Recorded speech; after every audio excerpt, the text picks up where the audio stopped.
Hi, this is Pastor Jonathan Moore in Outreach Ministries. Maybe you're asking yourself, how do I become a Christian? Well, all you have to do is say that simple prayer. Say, Father, forgive me of my sins and come into my heart again. And just find a nice Christian church and, go on a regular basis and just trust in God that He's going to meet your every need.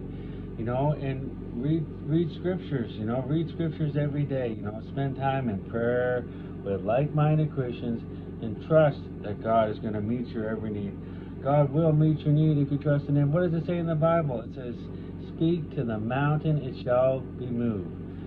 Maybe you're a new Christian and you're not sure where to go, find a good Christian church that's grounded on the Word of God, a good Christian church that's reading the Bible, and spend some time with like-minded Christians.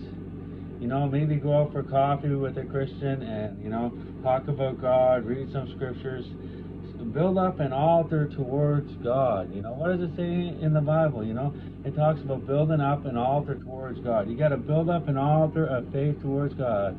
Maybe get up every morning and, maybe pray for, 10, 20, 30 minutes, maybe pray for an hour, whatever your time frame is. Maybe you got a busy schedule and maybe 20 minutes works for you, but every day build up an altar towards God, so you're feeding your soul and God's coming inside of you and He's breathing new life into you, and that's going to help you through that day.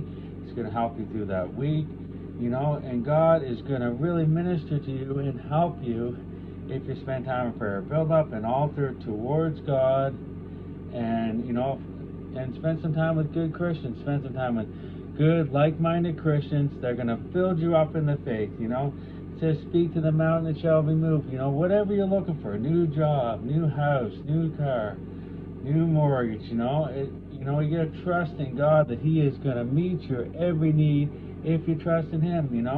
God will meet your need if you trust in Him. Sometimes you might just be saying, well, I already have success. I have $1,000,000 in the bank. I have 100,000 in the bank. I got a new car. Why do I need God? Yeah, but how do you know the future? Maybe you're gonna get in a horrible car accident today, and you don't know. Maybe your life's gonna be cut short. Maybe somebody's gonna cut you off on the freeway or the 401 or whatever highway you're driving on. You never know. There's a highway in Toronto called the 401. It's a big, like, 6 or 7, 8 lane express lane. It's very fast. Maybe you're living a fast life. Maybe drugs and alcohol are your vice, and you think everything's great and you don't need God. But you don't know what today's gonna bring. You know what the next hour's gonna bring, next minute's gonna bring. So I encourage my friends, read 2 chapters a day in the Bible and say that prayer. Say, Father, forgive me of my sins and come into my heart again. You got to trust in God that He's going to meet your